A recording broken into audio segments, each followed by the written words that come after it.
Welcome back to Founders in the Field, the show where we go behind the scenes with agency leaders, consultants, and creative founders to show you how they're building, scaling, and staying sane in the trenches. I'm your host, Stefan Bradley, and today's guest is Jeff Greenfield, founder and CEO of Provalytics. How are you doing, Jeff? I'm doing great, Stefan. Thanks for having me here today. No problem. Thank you for coming on. Let's dive straight in. For people who don't know your story, take us right back to the start and what sparked your journey and what made you start your own business. Wow, this is one of multiple businesses that I've had throughout my career. I started years ago actually as a hobby as a magician. That's what I did for many years. I was a magician. I went to college, did magic all throughout college, and the type of magic I did, I specialized in close-up magic using my hands. So the career I chose was to be a chiropractor. To use my hands, had that sense of touch. I really liked that. And that's what I thought I would always do. And I opened my own business, had a practice in my house, did that for a number of years, and then I got injured in a car accident and crushed a nerve in my arm that stopped me from doing it. That was the early to mid 90s, right at the beginning of the internet, and I didn't know what I was going to do. So I ended up going back on the road, touring colleges, doing magic, and I knew I needed a website. And I hired a company to make my website, but they couldn't finish it, so I had to learn how to do it myself. That's what got me into digital and to the internet. This is around 1995. And I started picking up while I was on the road other performers, and I became a consultant for them to help them enter this new digital era and build out websites for them. And I eventually was able to get off the road and build up a consulting practice, built that business. And then my clients really needed to get to the top of the search engines. And so I built out one of the first automated SEO tools to allow folks to get to the top of the search engines. And then I got into branded entertainment, built another business for branded entertainment and product placement to put products in TV and film. And one of my clients was having an issue in the early days of digital marketing. This is around 2005, 2006. The numbers didn't add up. They would have like 1,000 sales in a day. And when they took in the reports from all their partners, it said they had 10,000 sales. And it didn't make sense to him. And this essentially was the original attribution problem. The numbers you're getting don't add up to the actual numbers. So I built out a rudimentary tool in order to solve this. And every couple of weeks, there was new requests coming from my team. Hey, can it do this? Can you do that? I built it out with the sole purpose for this one client. I didn't realize that this was going to become a huge problem for everyone. That solution ended up becoming C3 Metrics, which was one of the first enterprise multi-touch attribution platforms. I scaled that company up and I exited there after 12 years.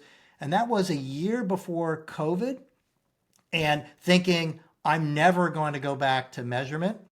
And then I was spending time coding, trying to figure out what I was going to do next. And then there were all of these massive changes in the advertising ecosystem, all around privacy. Now, before COVID, before the pandemic, it was kind of the wild, wild west.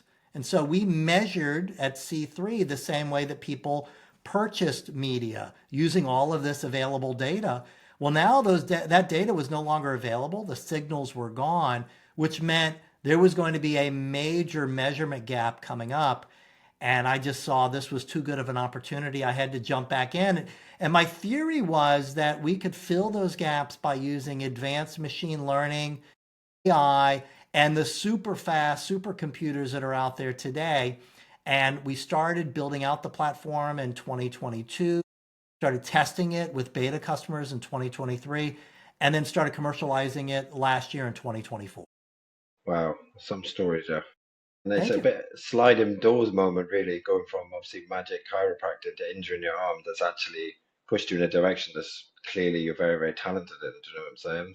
To be talking about building out tools back in 2005 to now, in the era of not loads of people, but tool building is very, very at the forefront of everyone's mind. So I feel like you uncovered skills at an early age, and yeah, you've obviously run with it and been very successful. So fair play. Thank you. Thank you. Yeah, I love what technology allows us to do. And although I'm fully dedicated to Provalytics, I do dedicate a couple hours each week to testing new tool sets, trying to teach myself new things. As you get older, you start to realize the more that you can expand your mind, the easier life is for you, and you start to it gives you a broader perspective in terms of what's going on because what happens is that for folks my age, you feel like things are moving so quickly. I was on a call a couple of weeks ago with other technology folks, and we had about seven younger people, 14 to 16 from around the world, talking to them about AI. A lot of questions about how they utilized AI. My question was, I wanted to know, does it feel like things are moving fast to them? Because I said to all of us and everyone, all talks about how fast things are moving with AI compared to the way it was before. Every one of them said no.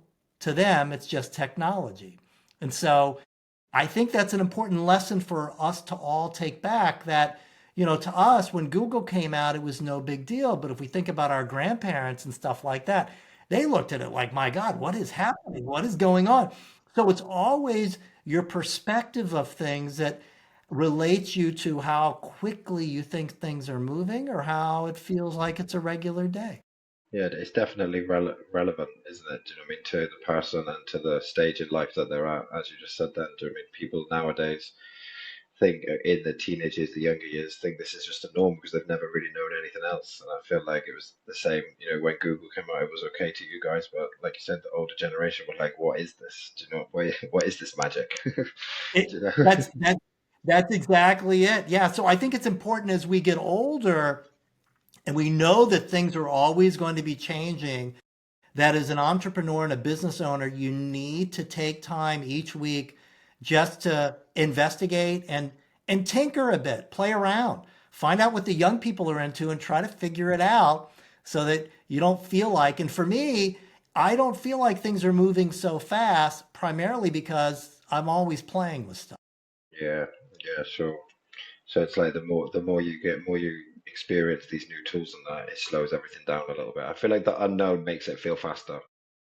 Yes, that's exactly what it is, Stefan. And as you get older, you don't want things to go by fast because you have less time here than you did the day before. So any chance you can get to slow things down is a good. Yeah, no, 100%, 100%. Jeff, you've built an impressive career as a data-driven marketing and attribution expert. What does your role look like today in terms of where you spend most of your time? Well, I spend most of my time thinking about what's coming next. And I do that primarily by listening to our customers and what they're saying. One of the advantages that we have now because of the advent of AI, and this has only been in a couple of years, is using tool sets that record every meeting and they transcribe it and do a wonderful job in terms of summarizing it. And it allows us to be able to extract what things are our clients thinking about, what are they telling us without really telling us. And so that allows me to always be on top of, what else can we be doing to better serve our customers. And this is one of the problems when you have a data product, because with a data product, there's literally unlimited number of ways to show them their data, visualize their data, and come up with insights from the data. So the question for us is it's kind of like that old paradigm and the old question about the movie theater. When it used to be you go to the movie theater and they only have six items in the case, in terms of candy. They got popcorn, soda, and six candy items, and that's it. And you're like, "Yeah, why don't they have more?" Well, because what they found is that concept of the paradox of choice. When you give people too many choices, they get paralyzed, it slows down the line. They end up, you know, they end up selling fewer items. And so for us, we don't want to overburden our customers with a virtually unlimited number of views. So it's important for us to listen to find out what is it exactly that they want and need so that we can answer those questions for them and that we can actually be solving their real problem. Yeah, and it's a good way to not have to overwhelm them, I suppose, with different things, data, different, analysis. what about this, what about that, when you can just sort of read the room almost by when you're having your AI transcribe the meetings for you, you can sort of read into what they're saying if even if you don't catch it in real time. Right. I was reviewing a call from earlier this week where a client was asking, it would be great if I could see something like this. And I went to the same page that he was on, and the data's there. The exact data that he is asking for is right there on that page. But in order for him to make it usable, it would have to be pivoted and moved around a little bit. So it's essentially a different visualization and showing it in a different format, which is easily done. And our team is able to do that. But it's just that listening that's important, because now what that makes me think of is that something that we should be offering other customers as well?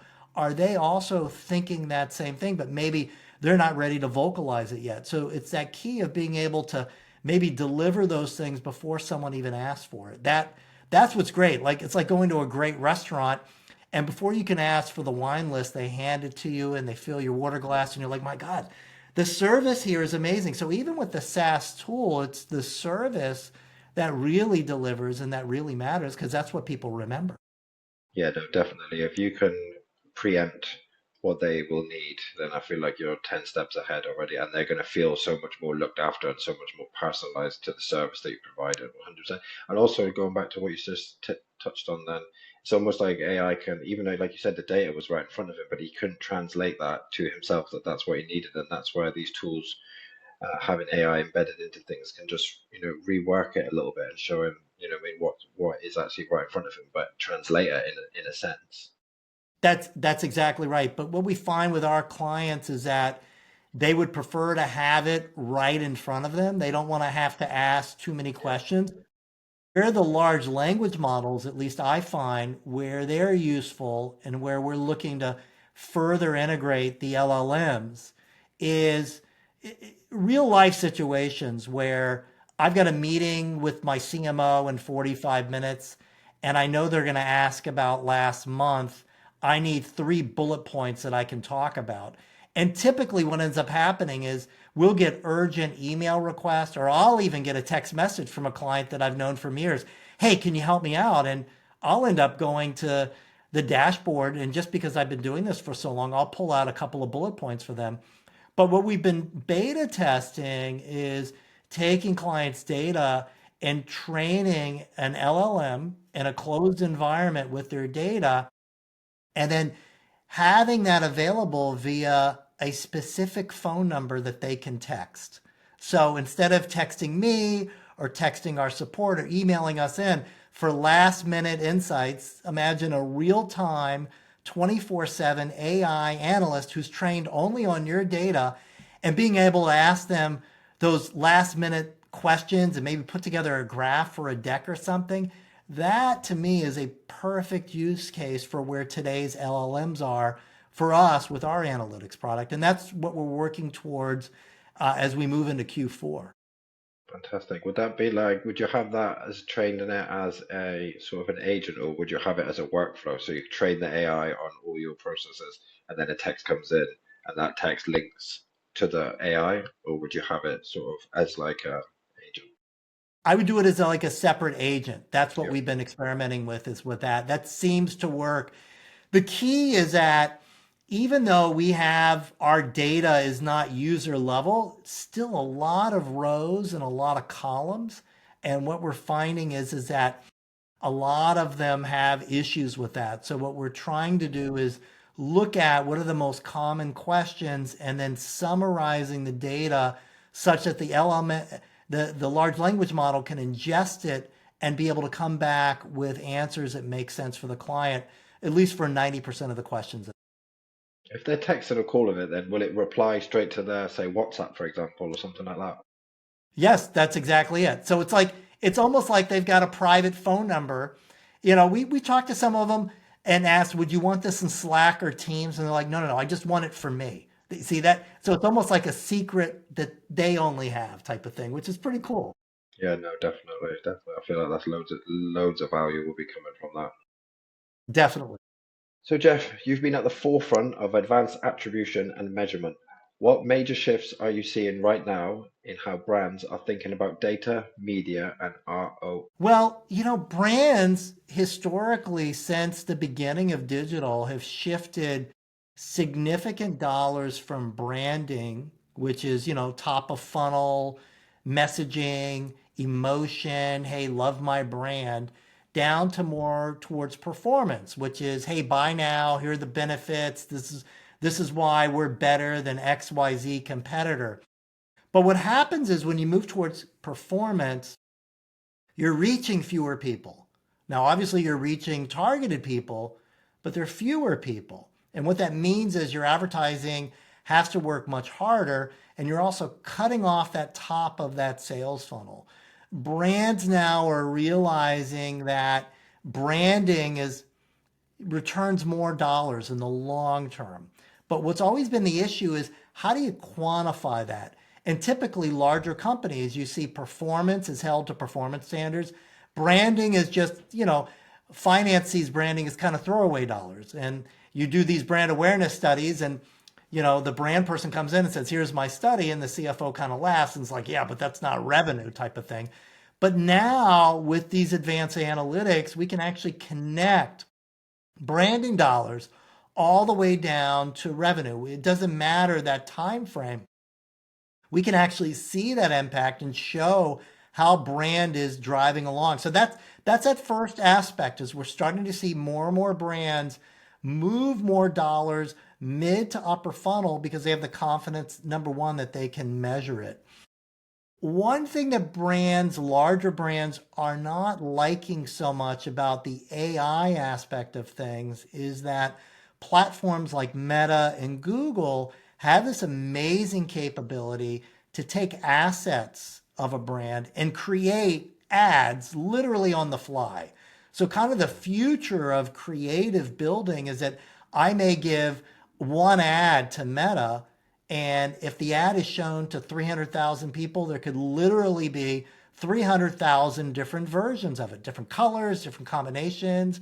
Maybe you're a dog person and your neighbor's a cat person, so your ad has a dog, your neighbor has a cat in it.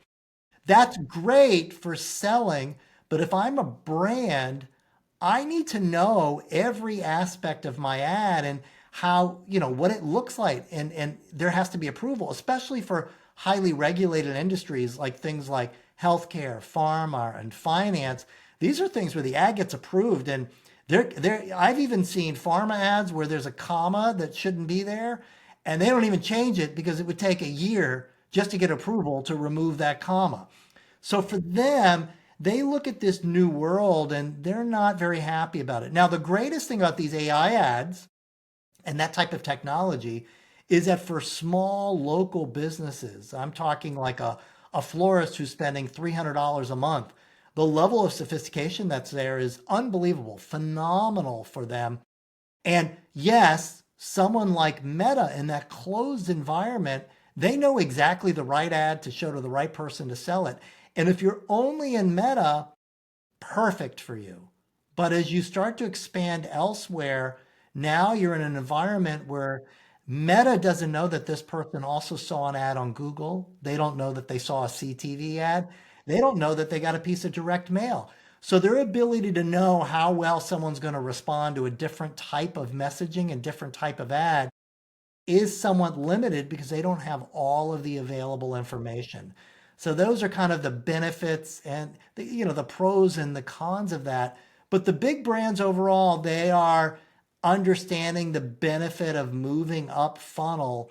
And we're going to start to see more and more brands. And also, we're going to start to see the return of storytelling in ads, which is that emotional aspect that helps increase the memory of consumers so that when a consumer is ready to buy, they'll remember your brand over someone else's because you had a great story in the end. Yeah, no, definitely. I feel like Brandon is definitely strong on storytelling and being able to hit that emotional hook that stays with the consumer 100%. And to what you're saying with Meta, I can see completely how that would affect branding. Branding's more like long-term strategy, and you need to keep it consistent over a long time sort of thing to keep the brand image, brand guidelines, and all stuff like that. So if they're changing it to each different person, then that would be a problem. I can definitely see that. Definitely. 100%. So, Jeff, you were early in spotting the flaws in last click and then again with cookies and privacy. How do you decide when something's no longer a trend but a fundamental shift? That's a great question, Stefan. I think is when it's time to kind of bob and weave is when it's no longer giving as complete a picture as it used to give. Last click was great. It allowed marketers to be able to demonstrate, hey, I spent money and I got this for it. Um, and that worked really well for certain types of journeys, especially shorter journeys. But for any type of item where there was consideration, where someone goes, hey, that's great, but I really need to think about it. And maybe I'm not ready to buy right now. Last click actually does a disservice and doesn't give that full picture. The way I kind of see the world through this lens of, like a car accident is a great example. It's a bad example, but it's a good example because, there's a car accident at this corner. The police show up and they talk to someone on the corner and say, hey, did you see what happened? And they're like, yeah, let me tell you what happened. Then they go across the street, talk to somebody else. They get a completely different picture. And they go to each corner. Each corner has their own perspective, if you will. And the police officer has to put it all together. The camera at the top can actually see everything, but life is like being on one corner. So I think the goal is to always say, you know, to live from a perspective that I, even though it feels like I have complete information, we should always assume that we don't. And as I get older, I realize, the more that I know, the realize I know less than every day I realize I know less today than I did yesterday, because that opens you up to the idea that there is a different perspective and a different answer than your own opinion. And so I think that's where things start to shift is that you grow in awareness and you start to say, is this giving me the complete picture? Is there something else out there? And that's, part of what I always seek is to try to see what else is out there. What is the counter view of what I feel? And can that help with things? And I think that kind of leads in, at least for me, when you're building out teams to the value of diversity in teams. When I first grew C3 metrics, it was a technological job and I would run ads locally. And everyone I hired was a young white male. Okay. And after a little while, I sat around and I realized, well, this is great. We have a great team. But the problem is, if we sit around a table with a problem, we are all going to get to the same answer because we all come from the same perspective. And I remember trying to get women to work at the company was incredibly difficult. They would come in for an interview and they look around and they'd see there's like 20 like 22-year-olds sitting at desk and they're like, yeah, this is not the place for me. So the first woman we hired, I actually had to pay her double every guy there. She didn't want to I thought she would be a great fit. And she's like, listen, I can't work here. There's too many guys here. I'm like, listen, I'll pay you double. Just come in here. And so she took the job. And then that allowed me to then start hiring other women. And then I actually started to have a diverse team. And I started getting different answers than I would have ever come up with. And I think that's the key is that I have an opinion, but I don't need other people to tell me my opinion is right. I want differences of opinion because that enlarges my thinking, but it also leads us, all of us, in a, dare I say, a less wrong direction. We're never going to have complete clarity, but in a less wrong direction. Yeah, and it makes an environment for growth. But I feel like being Absolutely. open-minded and curious and seeing and getting different perspective opens your mind up to so much, and do you know what I mean? They'll able to grow not only as a business but as people as well. Yeah, 1,000%. Yeah. So you've called AI-driven attribution the future. From your perspective, why should agencies stop thinking of AI as a shiny tool and start seeing it as infrastructure? Well, for them, for agencies, they have essentially a fiduciary duty.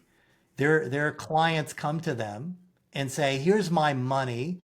spend it efficiently and effectively. And I want you to squeeze out more ROI than the previous agency did. That's really their job.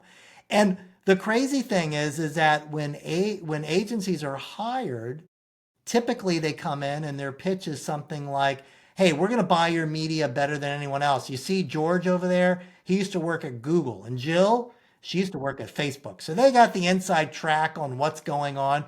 And that's been the pitch for like 20 years of digital is, oh, I got to meet this person that was at Google, blah, blah, blah, blah. The reality is that buying media with the way agencies do it is strictly a guessing game. And agencies that win in pitches today are the ones that come forward and are transparent to clients. And they say, buying media is a guessing game. But we are leading the pack because we have a GPS, we have a compass that guides us, and we use an AI driven measurement and attribution platform. And so agencies that are leading with analytics and AI in their pitches, and that this is the tool set that they use as their foundation on how they guide all their decisions. Those are the folks that are winning in pitches, not the folks that say George from Google or Jill from Meta. So that's where this is like just basic stuff. And if you don't talk analytics and you win a pitch, let me tell you, your clients are expecting that you've got something special going on because otherwise they wouldn't have hired you. So you better get something fast. And I feel like, how do you feel about companies at that, that don't haven't even that's like advanced to some companies, but some of them haven't even, embedded in AI into their core workflows, processes, things like that. So they're a bit more, culturally resistant to AI, I would say. I think that I understand larger companies, the larger the company, the more complex and difficulty there is. Just updating Windows across, 300,000 machines. So companies like that, they're going to move much slower in this. But where I see them kind of leading the pack tends to be from finance. Finance is always looking for ways to save a dollar because a dollar saved is, more money essentially on the balance sheet. So there's from an AI perspective, those are the folks who are going to be leading the pack.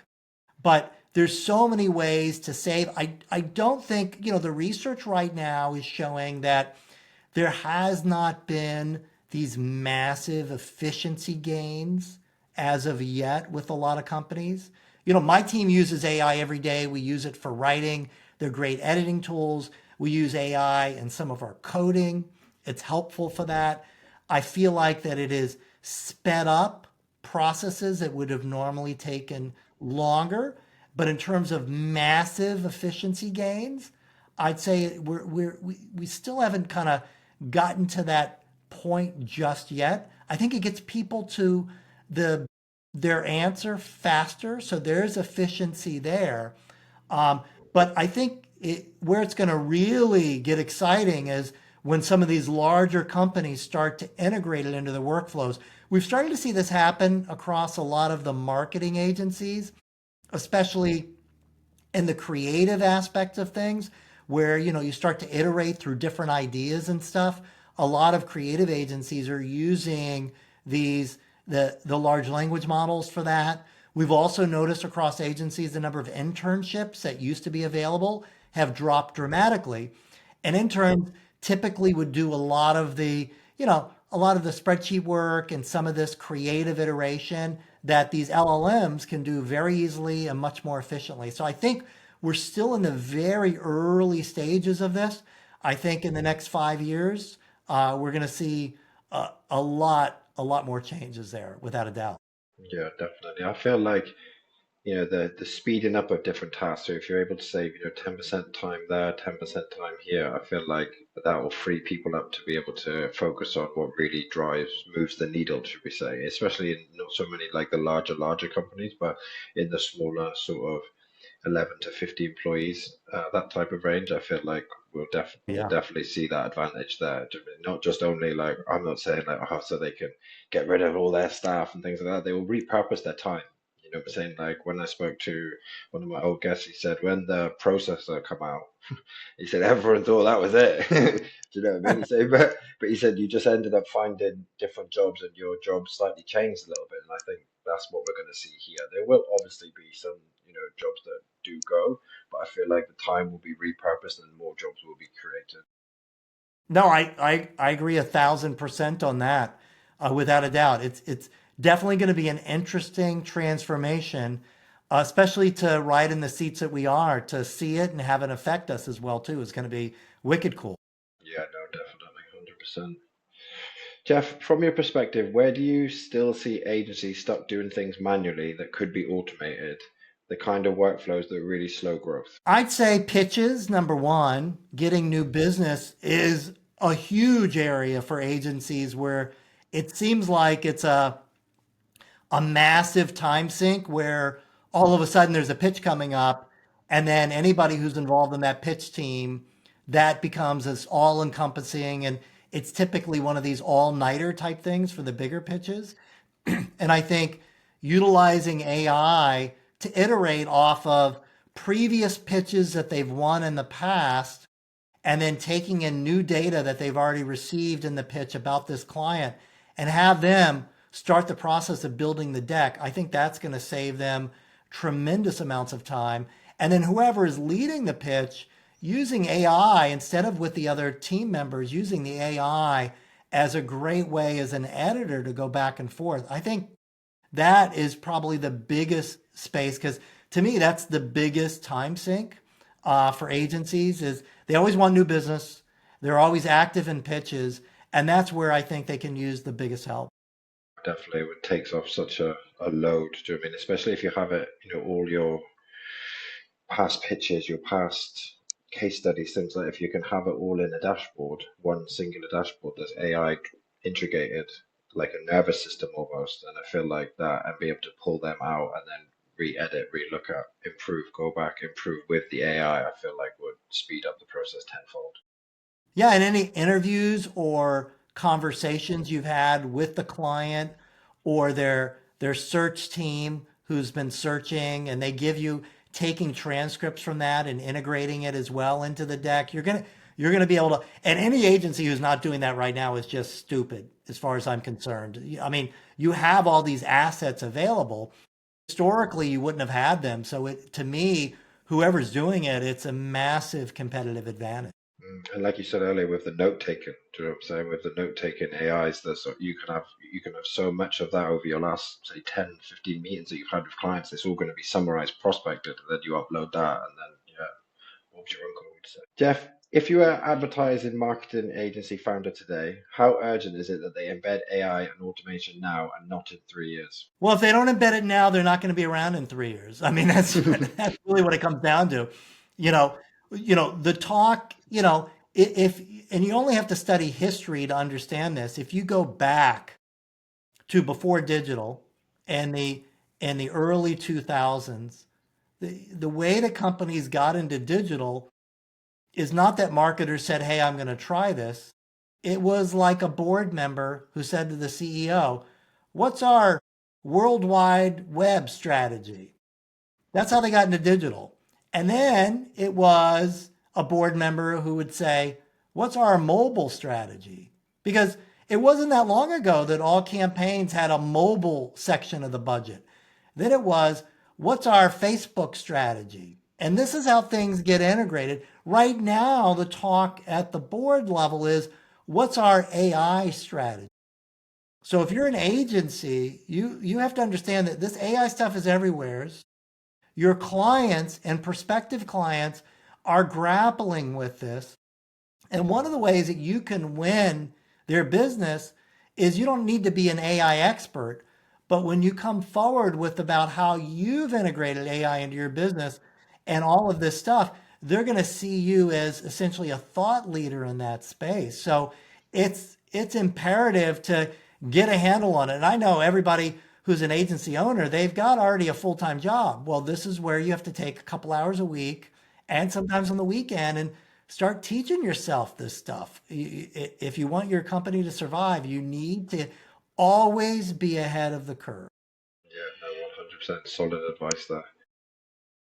So Jeff, zoom out a little bit of AI now. Where do you want to be in the next 12 to 18 months, both in business and as your role as a founder? Well, I want to continue servicing the clients that we have today, obviously. That's the most important thing, and continue to grow on the trajectory that we're growing, but also focus on listening to clients. And I'm excited most about integrating the large language model and giving our clients that text message to be able to talk back and forth with them. We're also looking to kind of speed up our processing time. That's always an important component for us because for us, the most important thing for insights, because remember, we're guiding folks in terms of making decisions and they're making those decisions today. So it's like, hey, I need that information now.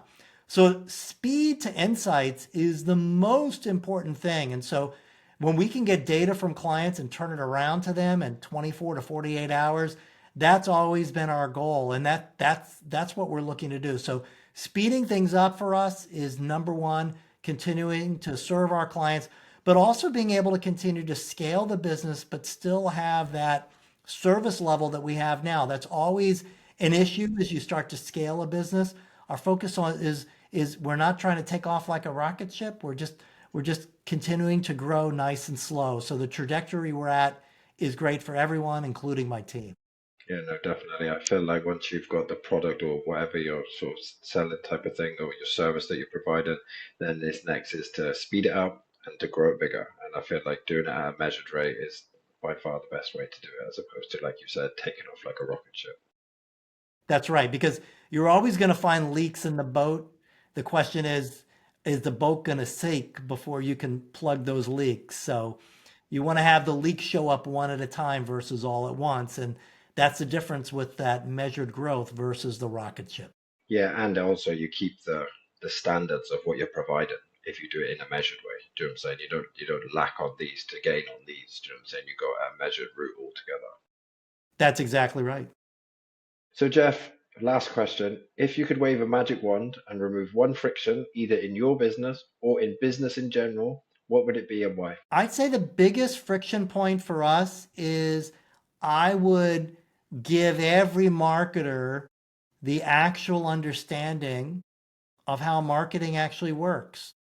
Most marketers that are my age, they get it. They understand it because they were around before digital. But digital marketers, they have been fed a false truth. And that false truth is that you invest dollars to buy clicks and clicks lead to sales. That's a falsehood. That's not how advertising and marketing works. Advertising and marketing works that you invest dollars to get attention. And that attention leads to awareness. And when awareness is built up enough, some people will walk into your store. If your store happens to be online, that's clicks and that leads to sales and revenue. So that's the big shift I would give everyone because then everyone would step back and they would realize, my God, this last click stuff is garbage. And I need to be more at the top part of the funnel versus the bottom part of the funnel. And that would be a massive shift. And that would give everyone that broad view. They would essentially, it'd be like, in the movies where they pan the camera back real fast. I'm thinking of the scene, if you ever saw the movie Jaws, Yeah. where he's sitting on the beach and in the beach chair and the camera goes back and he sees what's actually going on. It would happen that fast for marketers. They would get the big picture because they would be seeing the big picture and they would say, oh my God, I got to move money up funnel. That to me, that's what I would like to see happen. It's funny you should say that because another founder, Jason Wood, he's a founder of Specificity, and he said exactly the same. He said that people are always so focused on the down funnel that they miss that, and he gets why because yeah, that's where sort of lots of money is. He said, but if you focus up funnel, you can get them coming into market with already having you on their brain, your brand, sorry, on their brain. So yeah, no, it echoes what he said. Yeah, that's exactly right. And once they have you there, and if you hit them with a branding message that's emotional, they'll remember you and they'll see you and competitors and they're like, they don't know why, but they end up going for you as a brand preference. And that's the big secret of all this. It's not even a secret. It's how advertising and marketing actually functions. Yeah, no, definitely. And they're just not, you're not missing out the steps. You're going through the whole thing as opposed to just missing out the first two steps to try and get the down funnel. That's exactly right. Jeff, thank you so much for coming on and spending some time with us and getting some great insights from you. Where can my viewers and listeners contact you if they were to contact you about business? Well, they can always find me on LinkedIn, or you can go to provalytics.com. The easiest way to go there is to go to getprova.com. That's GETPROVA.com. That's the best place. Brilliant. Again, thank you so much for coming on. And yeah, just really thank you for coming on and enjoy the rest of your day. You too, Stefan. Thank you so much. Thank you.